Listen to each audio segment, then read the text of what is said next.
Captain Jake Morrison sat in his chair on the bridge of the New Horizon. The ship floated near Galactic Station Omega-7, a massive space station that looked like a metal city in the darkness of space. Jake had been here for 6 months now, and he was tired of waiting. His job was simple, or at least it should have been. Earth needed energy.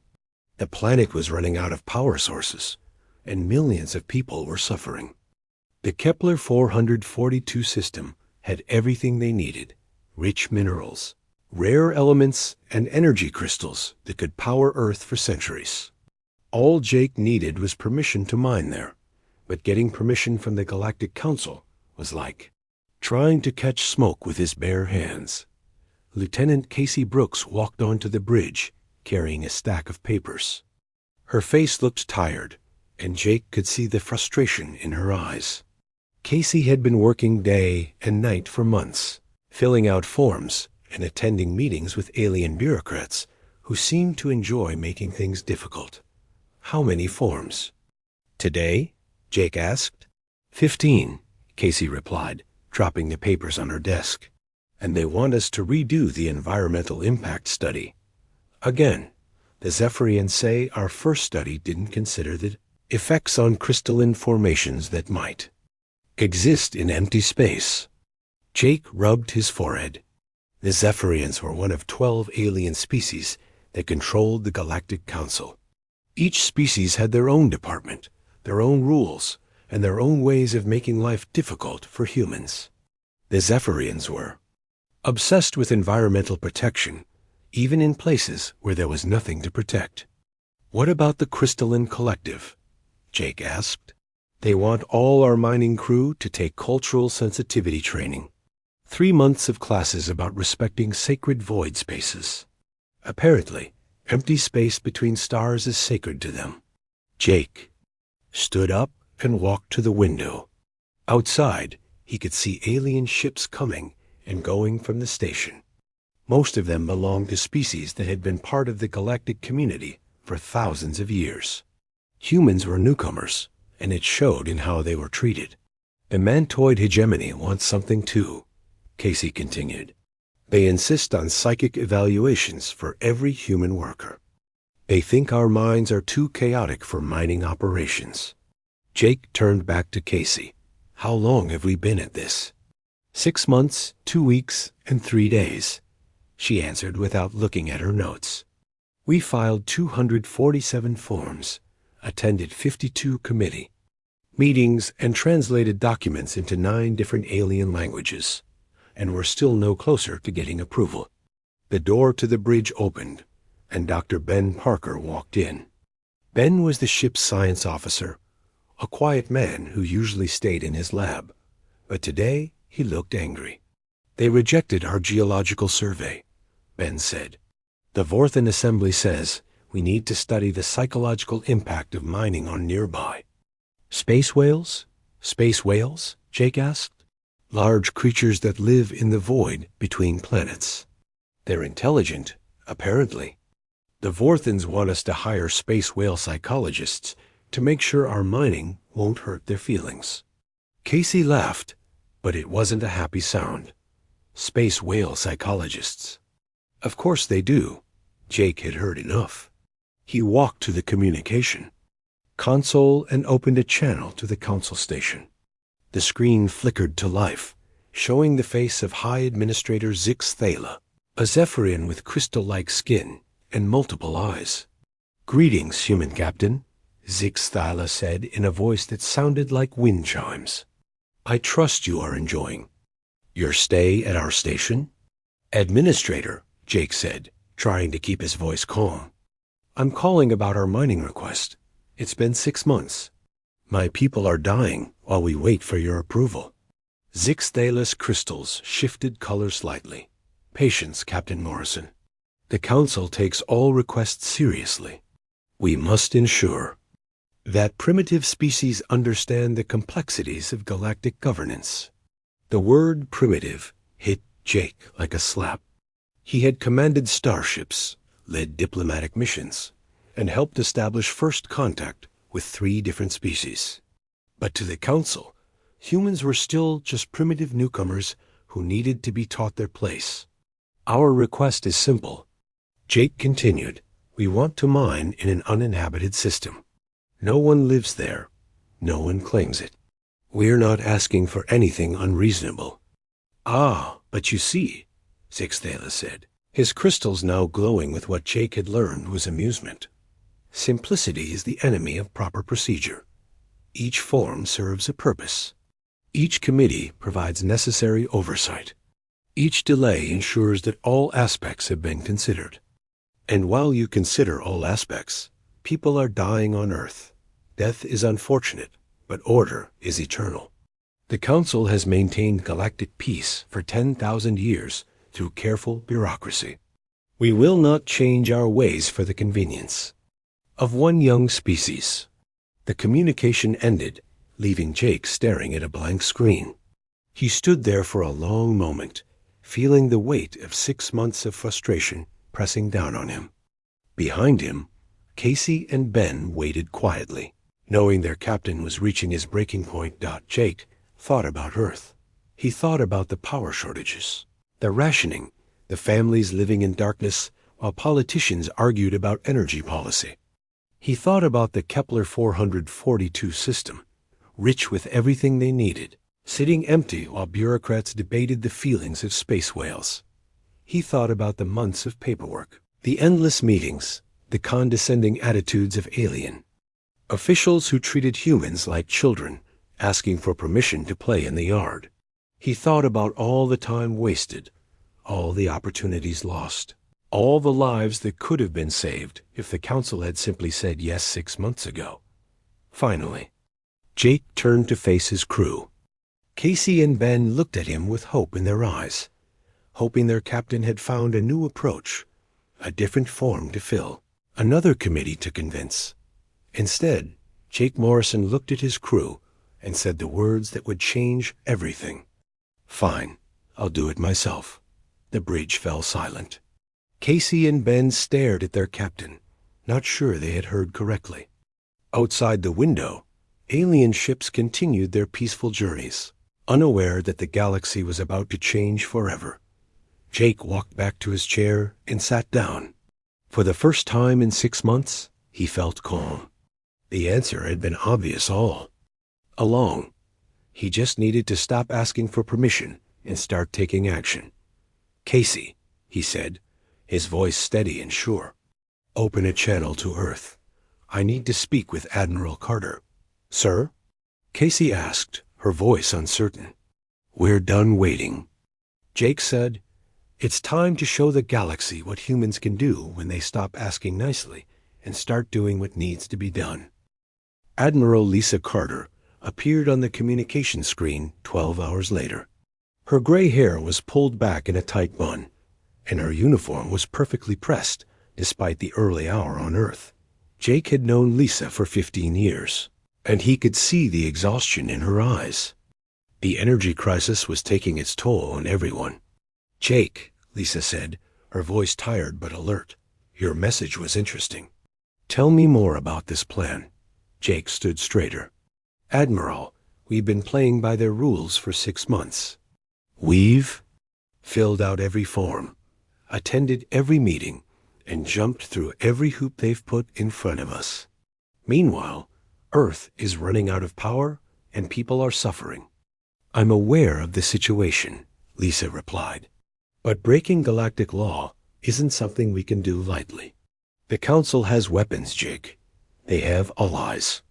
If we act without permission, we could be starting a war. With respect, Admiral, we're already dying. The question is whether we die slowly from lack of energy or quickly defending our right to survive. Lisa was quiet for a moment. Behind her, Jake could see the lights of Earth Command flickering slightly. Even the military was dealing with power shortages. What exactly are you proposing? Lisa asked. We go to Kepler 442 and start mining. No more requests, no more forms, no more waiting. We establish a base, extract what we need, and show the galaxy that humans don't need permission to survive. The Council will try to stop us. Let them try. We've studied their military capabilities. They're spread thin across the galaxy, and most of their forces are designed for maintaining order, not fighting wars. Besides, we're not attacking anyone. We're just mining in an empty system. Lisa leaned back in her chair. Jake could see her thinking, weighing the risks against the benefits. Finally, she spoke. How quickly can you set up the operation? Give me a week to get the equipment and personnel. Ryan Walsh has been working on modular mining platforms that can be deployed rapidly. Emma Johnson has a squadron of pilots ready.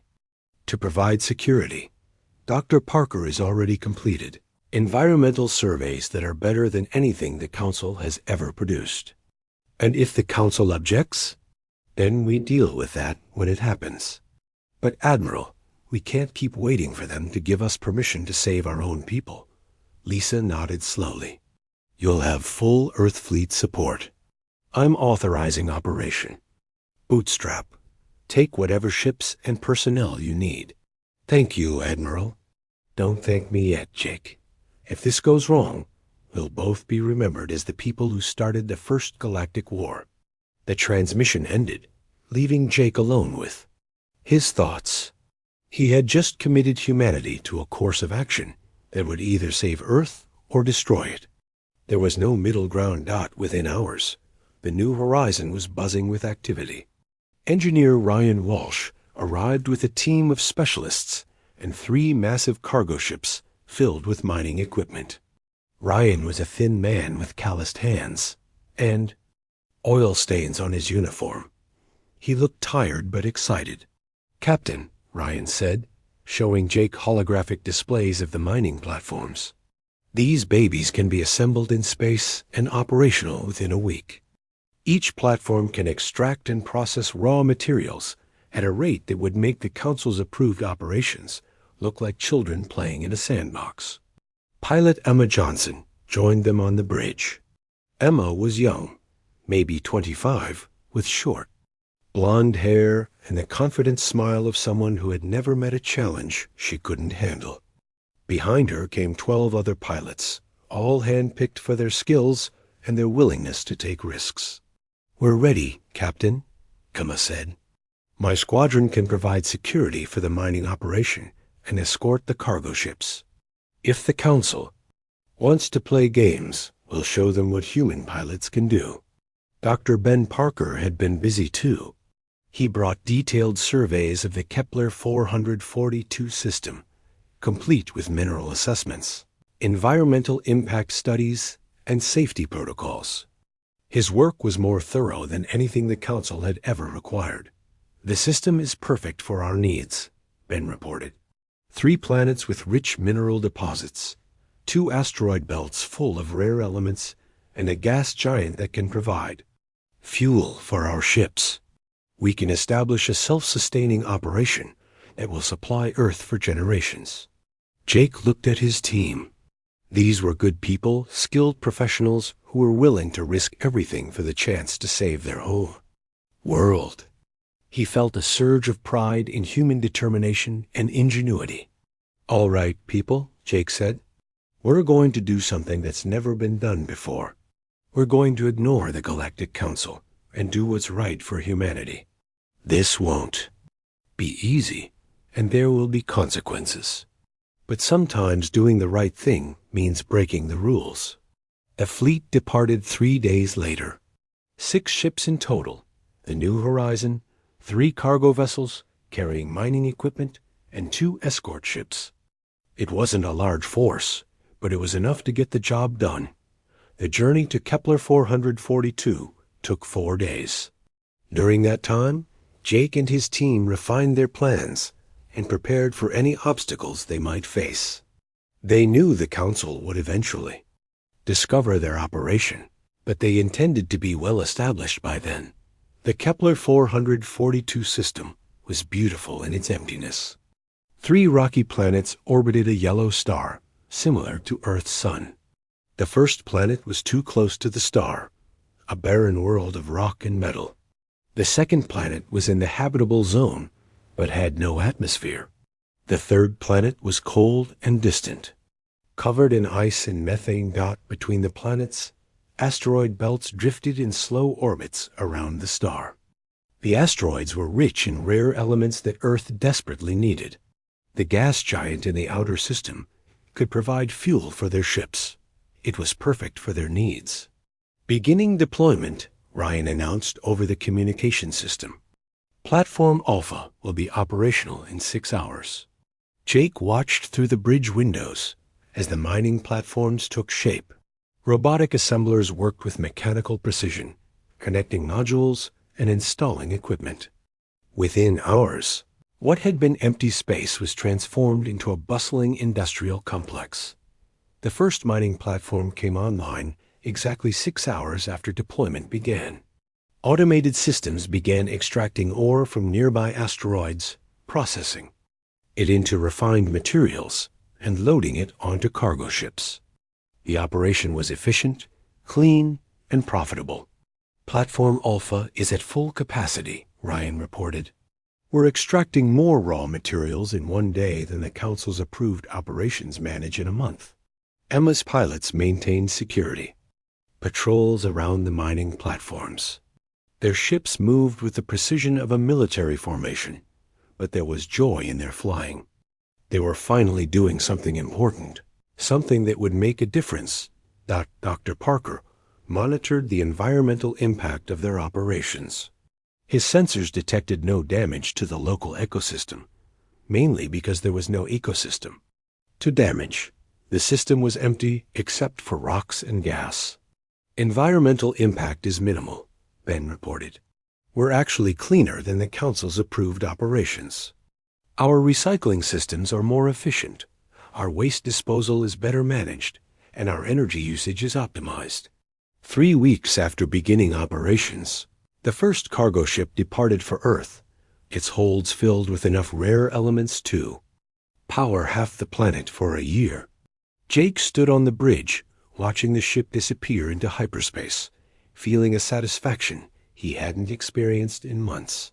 Captain, Pacey said, her voice tense. We're receiving a transmission from the Galactic Council. Jake straightened his uniform and activated the communication system. High Administrator Zix Thala appeared on the screen, his crystals glowing with anger. Captain Morrison, Zix Thala said, his voice sharp. You will cease your illegal operations immediately and return to Council space for judgment. Administrator, Jake replied calmly. We're operating in an unclaimed system, harming no one and providing for our people's survival. There's nothing illegal about that. You have violated Council procedures. You have ignored proper channels. You have acted without authorization. We asked for authorization. You refused to give it, so we found another way. Zix Thala's crystals shifted to a deep red color. This defiance will not be tolerated. The Council will take action to stop your operations. You're welcome to try, Jake said. But we're not hurting anyone, and we're not going to stop helping our people just because you don't like our methods. The transmission ended, leaving Jake and his crew in silence. They had crossed a line, and there would be consequences. But for the first time in months, Jake felt like they were actually accomplishing something important. Outside the bridge windows, the mining platforms continued their work, extracting the resources that would save Earth. It was a small operation, compared to the vast galaxy, but it was theirs, and it was working. Jake had said he would do it himself, and he had. Now they would see what the galaxy thought of human determination. News of the human mining operation spread across the galaxy faster than Jake had expected. Within a week, every major news network was reporting on the story. The headlines varied depending on the species, but they all said the same thing. Humans had ignored the Galactic Council and started mining without permission. Commander Steve Mitchell arrived at Kepler 442 with reinforcements 2 weeks after the Council's warning. Steve was Jake's old friend from the Academy, a steady man with graying hair and laugh lines around his eyes. He brought 5 more ships and 100 additional personnel. Jake, Steve said as they walked through the mining station's corridors. You've caused quite a stir. Half the galaxy thinks you're heroes, and the other half thinks you're dangerous criminals. What do you think? Jake asked. I think you did what needed to be done. And I think you're about to have a lot of company. Steve was right. The first alien visitor arrived 3 days later. Captain Veltar of the Nexari trading vessel Swift Current requested permission to dock at the mining station. The Nexari were a peaceful species that looked like tall, thin humans with silver skin and large eyes. Captain Morrison, Veltar said, in accented English, I bring greetings from the Nexari Trade Council. We are impressed by your direct approach to resource extraction. Thank you, Captain. What can we do for you? We have a proposal. The Nexari have been trying to establish a new trade route through the Vega sector for 30 years. The Council has blocked our efforts with environmental studies and cultural impact assessments. We would like to know if you would be willing to provide consultation on independent operations. Jake looked at Steve, who shrugged. We're not experts on trade routes. But you are experts on ignoring bureaucracy, Veltar replied. That is a skill the Nexari would like to learn. More visitors followed. The Corvan Republic sent a delegation asking about colonization procedures. The Silverian Collective wanted advice on mining operations. The Theta Centauri Alliance inquired about establishing independent research stations. Each species had the same story. They had been trying to accomplish something important for years or decades, only to be blocked by Council bureaucracy. The humans had shown them that there was another way. Dr. Helen Roberts arrived from Earth a month after the first alien visitors. Helen was a political scientist who specialized in interspecies relations. She was a small woman with dark hair and sharp eyes who seemed to see patterns that others missed. Jake, Helen said during their first meeting, you've started something bigger than you realize. These species aren't just asking for advice. They're asking for permission to ignore the Council entirely. Is that bad? It's revolutionary. The Council has maintained control for 10,000 years by making species dependent on their approval. You've shown them that approval isn't necessary. That changes everything. Helen established what she called the Direct Action Protocol. It was a simple framework that any species could use to pursue their interests without Council interference. The protocol included mutual defense agreements, trade partnerships, and resource sharing arrangements. The beauty of it, Helen explained to Jake and Steve, is that it's completely voluntary. Species can participate as much or as little as they want. There's no central authority, no bureaucracy, no forms to fill out. Just voluntary cooperation between equals. The first species to openly implement the Direct Action Protocol was the Nexari. Captain Veltar simply announced that his people were opening their new trade route and began operations. The Council demanded that they stop, but the Nexari ignored. The Corvan Republic followed a week later. They had been waiting for approval to colonize 3 uninhabited worlds for over 20 years. Instead of continuing to wait, they simply launched their colony ships and began establishing settlements. The Silverian Collective started mining operations and systems they had been studying for decades. The Theta Centauri Alliance opened research stations in unexplored regions. The Aquarian Federation began expanding their territories into unclaimed space. Each independent operation was small, but together they represented a massive shift in galactic power. Species that had been dependent on Council approval for millennia were suddenly acting on their own initiative. The Council's response was predictable. High Administrator Zik Styla issued emergency decrees demanding that all independent operations cease immediately. He threatened economic sanctions, military action, and expulsion from the galactic community. The threats fell on deaf ears. The species involved in independent operations had discovered that they didn't need the Council as much as they had thought. They were trading with each other, sharing resources, and providing mutual support. "Captain Morrison," came a transmission. "From the Council station. You will report to Council headquarters immediately to answer for your crimes against galactic order." Jake looked at Steve and Helen, who were standing on the bridge with him. Outside the windows, mining platforms continued their work while ships from half a dozen species came and went from the station. "What crimes?" Jake asked. "Mining in an unclaimed system? Providing for our people's survival? Showing other species that they don't need permission to live their own lives? You have violated the fundamental principles of galactic governance." Zix Thala replied, "You have encouraged chaos and disorder. You have undermined the authority that has kept the galaxy peaceful for 10,000 years. Have we? Because from where I'm sitting, it looks like we've encouraged progress and cooperation. The galaxy seems pretty peaceful to me. This defiance will not be tolerated. A Council enforcement fleet is being mobilized to shut down your operations and arrest all personnel involved in these illegal activities." The transmission ended, leaving the bridge in silence. Jake had known this moment would come, but it still felt surreal. The most powerful military force in the galaxy was mobilizing against them. "How long do we have?" Steve asked. "Maybe a week," Helen replied. "The Council fleet is large, but it's also spread across the galaxy. It will take time to assemble a force capable of dealing with all the independent operations. And when they get here, then we find out if the galaxy is ready for a new way of doing things." The answer came sooner than expected. Within days, Jake began receiving messages from species across the galaxy.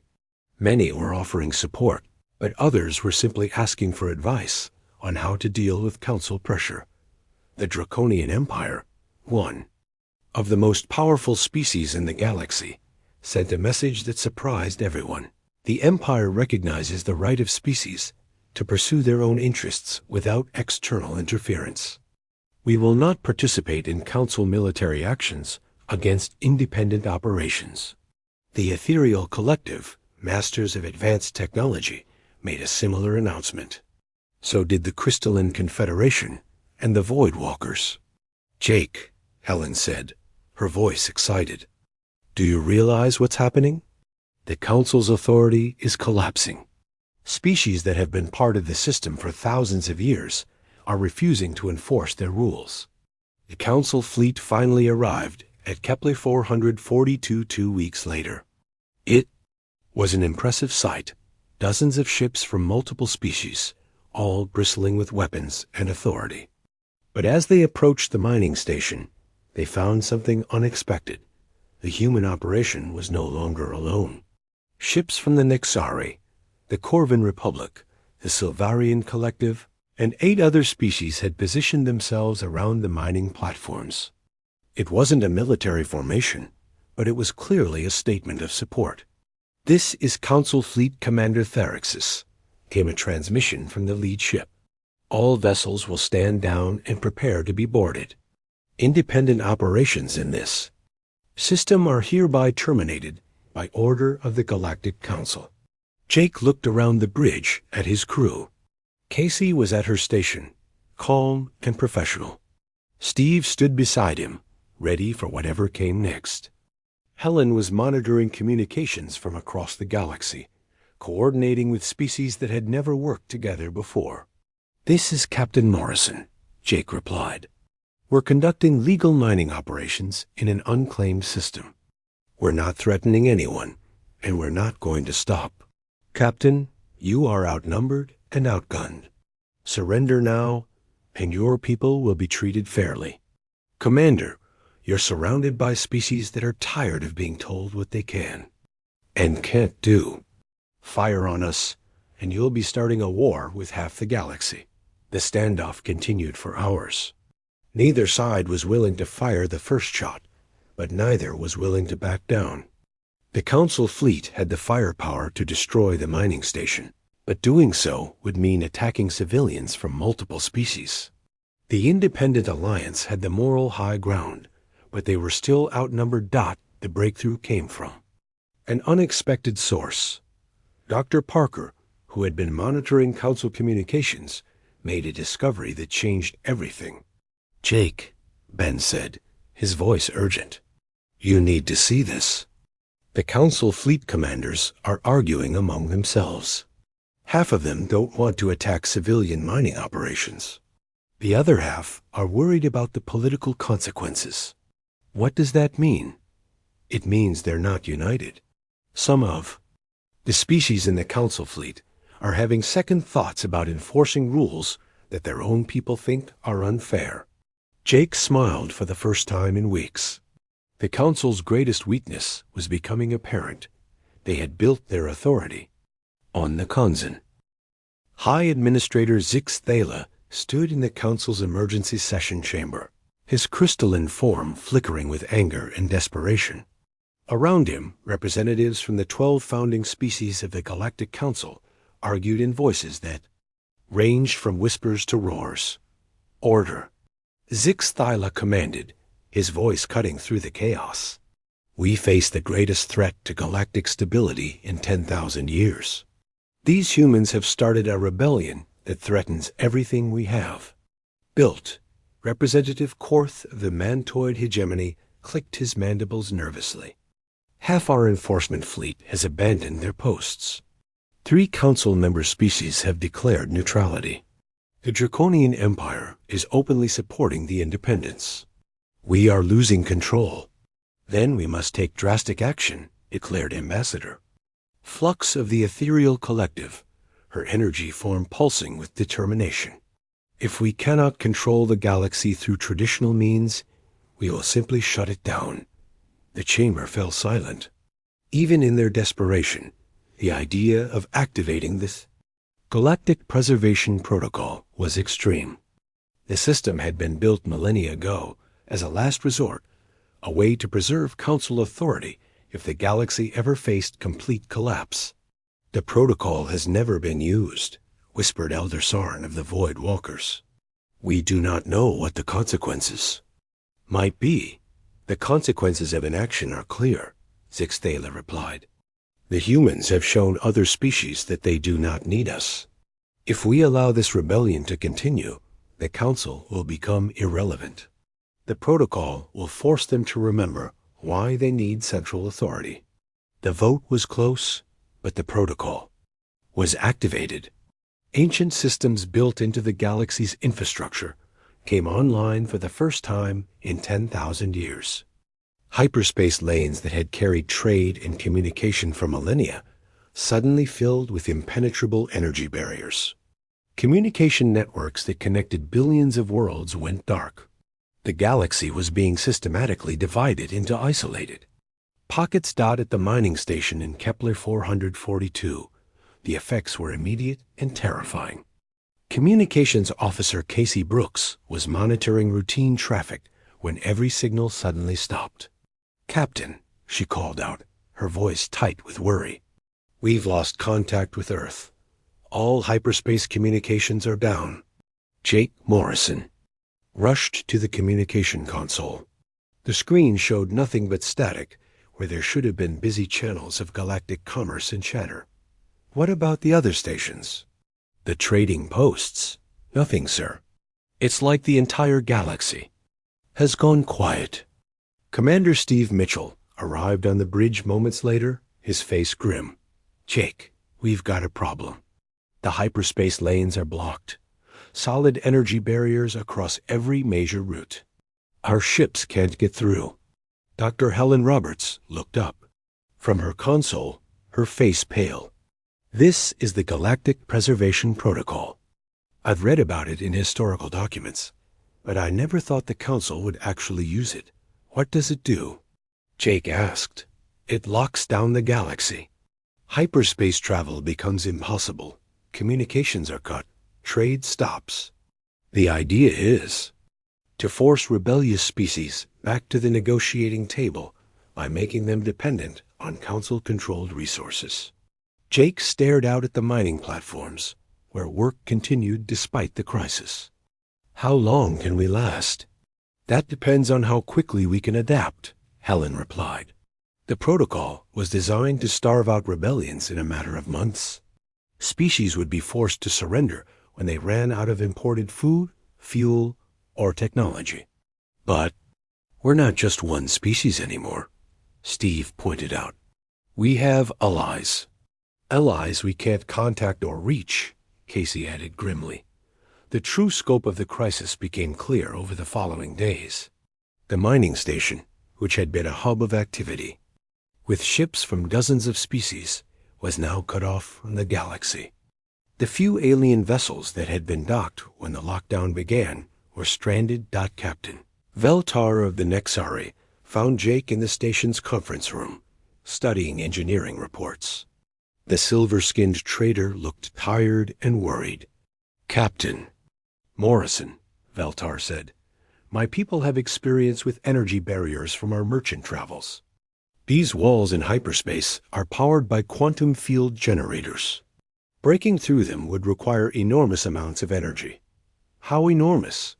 More than any single ship could generate. Perhaps if we combine the power output of every vessel. In the system? That's dangerous, interrupted engineer Ryan Walsh, who had been listening from the doorway. If we miscalculate, we could destroy half the fleet. If we don't try, we'll be trapped here forever, Jake replied. What do you need? Ryan's team worked for days, designing what he called a brute force tunneling system. The concept was simple in theory, but terrifying in practice. Every ship in the system would link their power cores together and fire a concentrated energy beam at the nearest hyperspace barrier. The good news, Ryan explained to the assembled crews, is that it should work. The bad news is that we might blow ourselves up in the process. Colonel Danny Rodriguez, who had arrived with Steve's reinforcements, took charge of the engineering effort. Danny was a compact man with steady hands and a reputation for solving impossible problems. He had worked with similar energy systems during the Mars terraforming project. We'll need to modify every ship's power core, Danny told the mixed human and alien crews. The energy beam has to be perfectly synchronized, or the feedback will destroy us all. While the engineers worked, Communications Officer Linda Torres tackled the problem of restoring communications. Linda was young but brilliant, with an intuitive understanding of quantum mechanics that impressed even the alien scientists. The Council is using quantum dampening fields to block our signals, she explained to Dr. Parker. But if we can create a relay network using mining equipment and salvaged alien technology, we might be able to punch through. Mining equipment? Ben asked. The ore processors use quantum resonance to separate materials. If we modify them to transmit signals instead of processing ore, we can create a communication network the Council can't block. The work was exhausting and dangerous. Human engineers worked alongside Nexari technicians, Corvin physicists, and Silvarian energy specialists. Language barriers made communication difficult, but the shared goal of breaking free from the lockdown created an unprecedented level of cooperation. 3 weeks into the lockdown, Linda's communication network achieved its first success. A brief message came through from the Nexari homeworld. Still fighting. Council fleet withdrew. People angry. Need help. We're getting through, Linda announced excitedly. The signal is weak, but it's working.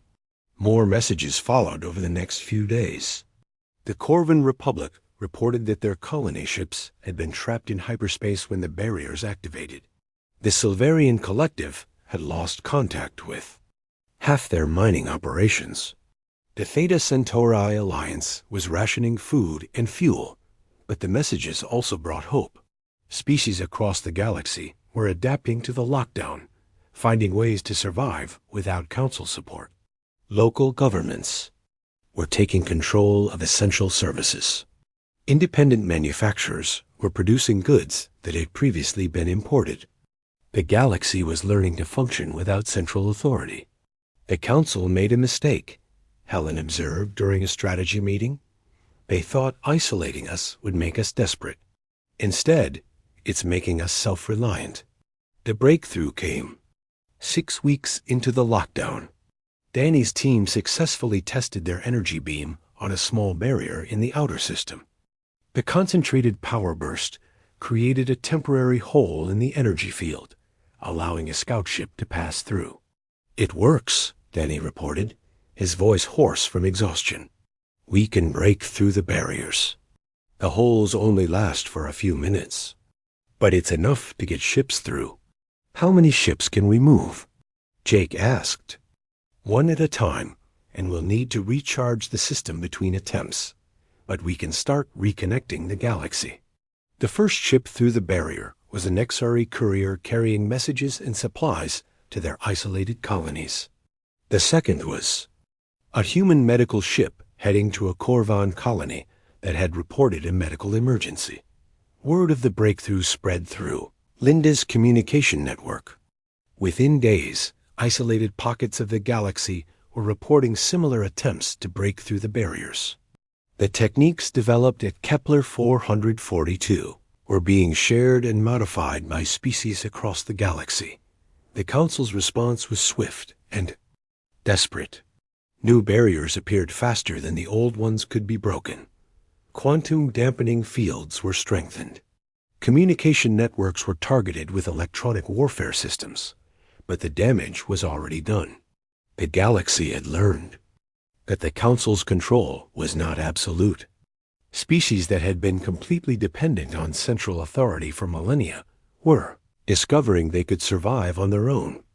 More importantly, they were discovering they could work together without bureaucratic oversight.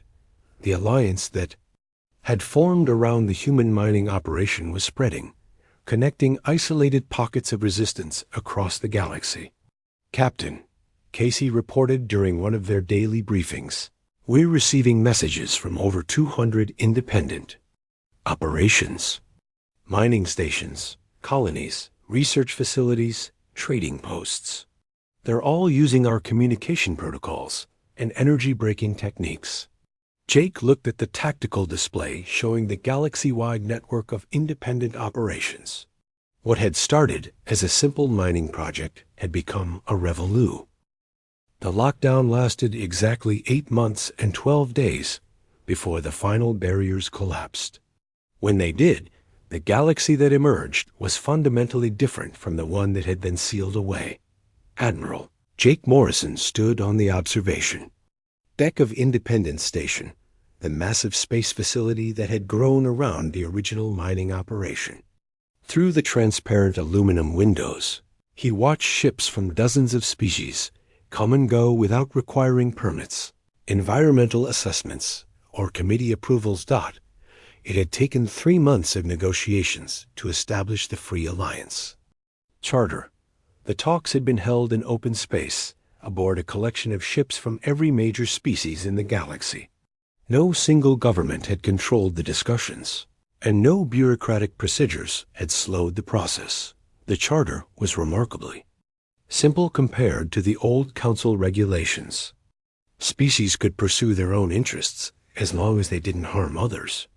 Trade was free and voluntary. Cooperation was encouraged but never mandated. Disputes would be resolved through arbitration rather than bureaucratic rulings. Admiral SIID Captain Casey Brooks, approaching with a datapad in her hands.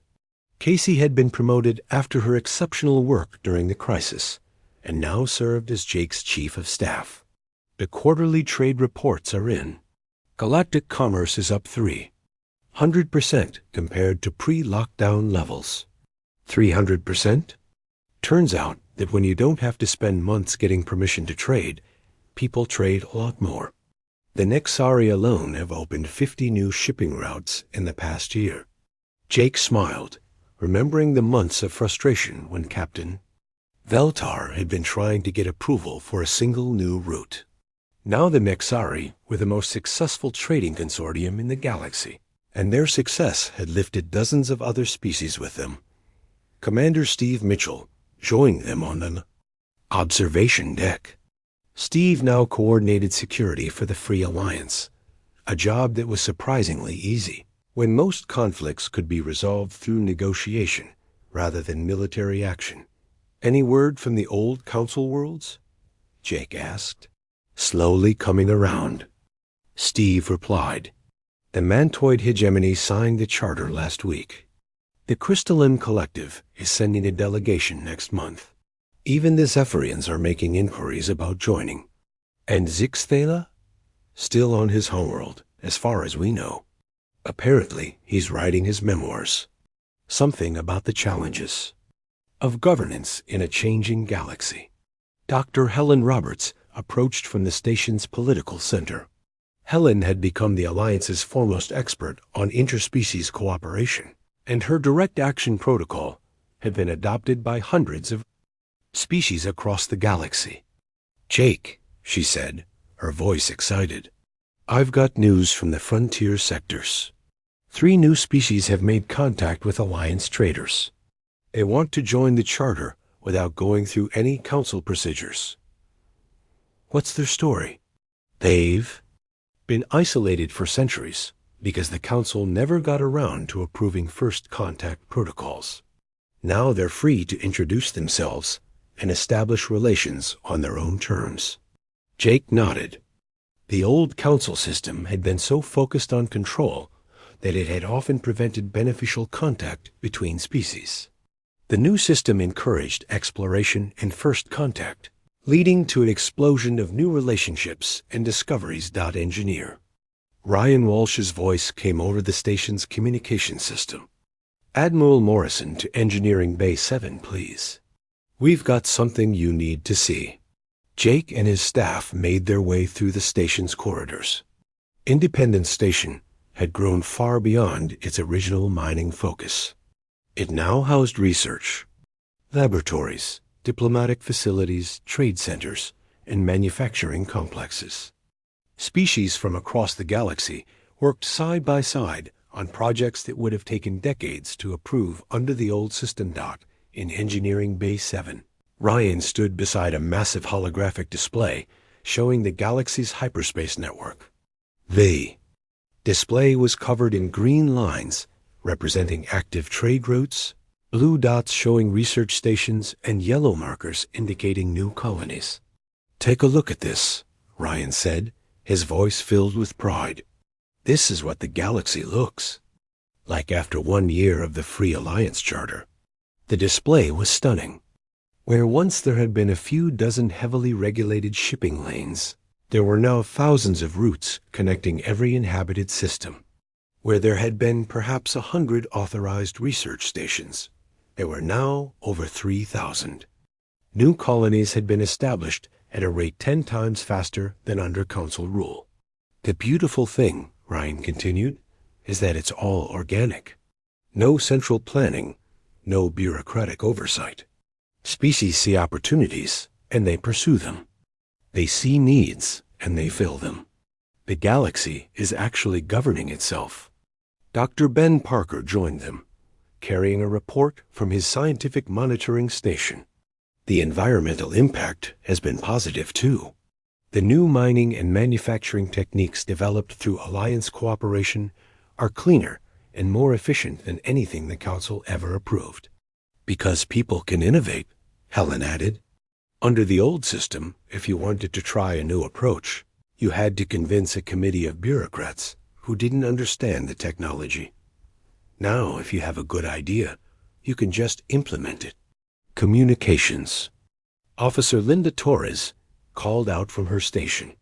"Admiral, we're receiving a transmission from the Zephyrian homeworld. It's High Administrator Zixthala." Jake felt a moment of tension. Despite the success of the Free Alliance, the former council leadership still represented the old way of thinking. Relations with the council remnants had been polite but distant. "Put him through," Jake said. Zixthala appeared on the main screen. His crystalline form looked older somehow, less brilliant than Jake remembered. Behind him was what appeared to be a simple office rather than the grand council chambers of the past. Admiral Morrison, Zixthyla said, his voice lacking its former arrogance. I hope you are well, Administrator. What can we do for you? I am calling to request a meeting. The Crystalline Collective has been reconsidering our position regarding the Free Alliance Charter. Jake exchanged glances with his staff. The Zephyrians had been among the most resistant to the new system, insisting that proper governance required careful oversight and detailed procedures. What kind of meeting? A formal application for charter membership. The collective has realized that isolation is not sustainable in the current galactic environment. You want to join the Alliance? Yes, though I admit the prospect of operating without extensive bureaucratic procedures is challenging for our people. Jake smiled. Administrator, the whole point of the Alliance is that each species can operate according to their own preferences. If the Zephyrians want detailed procedures for your own internal affairs, that's your choice. You just can't impose those procedures on other species. I see. And what would be required for membership? Sign the charter. Respect other species. Right to self-determination. Participate in mutual defense agreements. That's about it. Zixthyla was quiet for a moment. So simple? The best solutions usually are. After the transmission ended, Jake returned to the observation deck. The view was even more impressive at night, with ships arriving and departing in a constant flow of commerce and cooperation. The galaxy felt alive in a way it never had under Council rule. Casey joined him at the window. Hard to believe it all. Started with a mining permit. No, Jake replied, watching a human cargo ship dock alongside vessels from 6 different species. It started when someone finally said, "Fine, I'll do it myself," and meant it. Think the new system will last? Jake considered the question. The Free Alliance wasn't perfect. There were still disputes, still problems to solve, still challenges to overcome. But the galaxy had learned something important, that voluntary cooperation was more effective than mandatory compliance. It'll last as long as people remember that they don't need permission to solve their own problems, he said. The moment we forget that lesson, we'll end up right back where we started. A small ship appeared on the station's approach vectors, transmitting the identification codes of a previously unknown species. Jake smiled as he watched the traffic control team efficiently guide the newcomers to a docking bay. No forms to fill out, no committees to convince, no months of waiting for approval. Just a warm welcome to the galactic community and an invitation to participate in the greatest cooperative effort in the galaxy's history. In the distance, the Kepler 442 mining platforms continued their work, now expanded into a massive industrial complex that supplied raw materials to half the galaxy. But their true product wasn't minerals or energy crystals. Their true product was the proof that sometimes the best way to change the system is to simply ignore it and build something better. Jake Morrison had said he would do it himself, and he had. In the process, he had shown the galaxy that the power to govern ultimately belonged to the governed, and that the best government was the one that got out of the way and let people live their lives. The galaxy had locked itself down to preserve the old order. But when the barriers fell, what emerged was something new, something better, something that proved that freedom and cooperation could coexist without bureaucratic control. And it all started with one human who got tired of asking for permission and decided to take action instead.